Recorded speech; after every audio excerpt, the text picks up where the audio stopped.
Hello, Thunder Faithful. Welcome to this almost late edition of your Weekly Thunder on February 18th, 2019.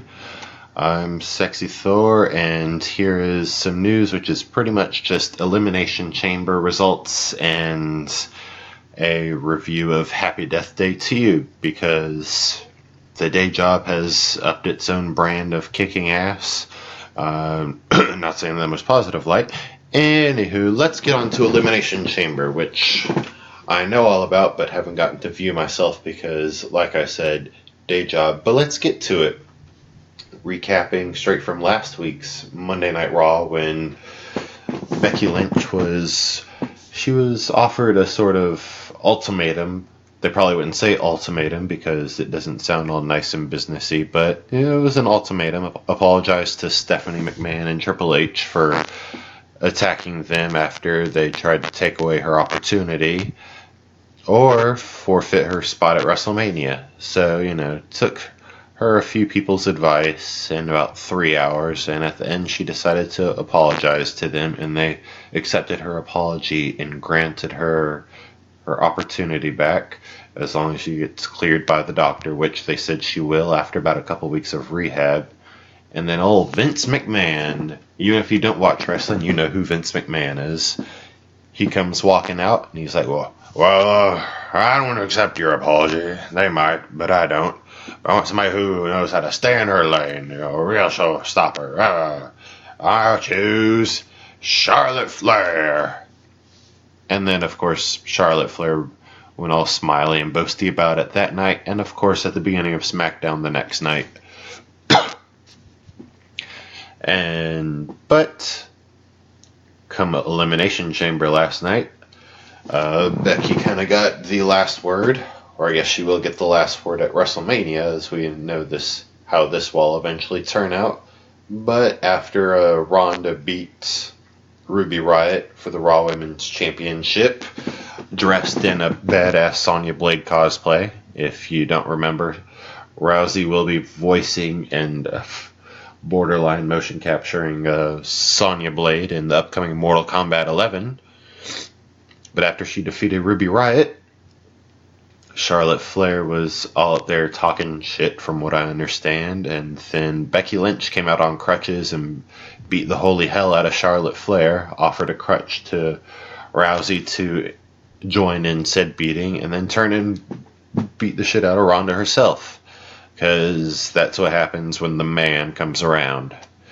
The first ever women's WWE Tag Team Championships happened, and there was a qualifying match last week on Raw, who the loser would have to be the first up in the Elimination Chamber match. And the first ones were Sasha Banks and Bayley. And they also turned out to be the winners anyway. So no surprise there. I mean, especially since they were the one that really spearheaded this idea of WWE Women's Tag Team Championships. I mean, why not? But this should be an interesting years of matches to come between women tag teams. There's the usual grudge match, because why now, I don't even know, between Braun Strowman and the First Order of Raw, Baron Corbin, Bobby Lashley, and Drew McIntyre. And yes, I said First Order as in Star Wars First Order, because they're like the Empire but without the power. And so it was a no disqualification match, so Corbin got his buddies in and they beat the crap out of Strowman. But Braun and Baron are set to have a battle tonight on Raw, so we'll see Strowman probably get his revenge. So last week on SmackDown, there was a gauntlet match to see who would qualify for last place in the WWE Championship, which would be an Elimination Chamber match. And Kofi Kingston, 1/3 of the New Day, replaced Mustafa Ali in that whole lineup. And he was first up, and he lasted over an hour in that gauntlet match. But alas, got bested by AJ Styles, who then got snuck up on with an RKO from Randy Orton. So Randy got the last the last spot. But it turns out it didn't even matter because Kofi Kingston put on yet another inspiring performance in the Elimination Chamber match, and he was so close. And everybody from WWE fans to casual internet goers were all rooting for him. Really wanted him to be WWE champion. But Daniel Bryan and his stupid belt made out of sustainable materials won. Oh well. I mean, maybe sometime after Mania, Kofi could be WWE champion. I mean, I don't see why not. You know, this whole heel Daniel Bryan has just been an absolute gift. But, you know, eventually he's going to wear thin, but, you know, maybe he should lose that belt before it wears thin. Just saying. Oh, by the way, speaking of Daniel Bryan, his arch rival The Miz and his wife Maurice announced that they'll be having another little one coming to the world here soon, which we should see all about in like Miz and Mrs. Season 3. Season 2's coming this April, by the way. Also, NXT stars Ricochet, Tommaso Ciampa, Johnny Gargano, and Aleister Black will be making a debut of some sort here on tonight's Raw. Hopefully they'll be in next week's Raw in Atlanta that I will be with Nick and Matt. Oh my god, I'm so excited! So that's all your Elimination Chamber news. Hopefully I'll have more to give you than just a few quick notes that I wrote at the last second. Maybe I'll figure out some sort of word salad rap trademark ID10T podcast to give you, but I don't know how inspiring I can be on the fly. Maybe my rambling will just do it for you. I don't know. Tell us at sexythorsthundertalk@gmail.com, facebook.com/sexyboysthor, twitter.com/thundertalk1, that's the digit 1, at thundertalkthor on Instagram. Oh yeah, there was a movie that came out last week that I saw that was just absolutely amazing. Happy Death Day to You.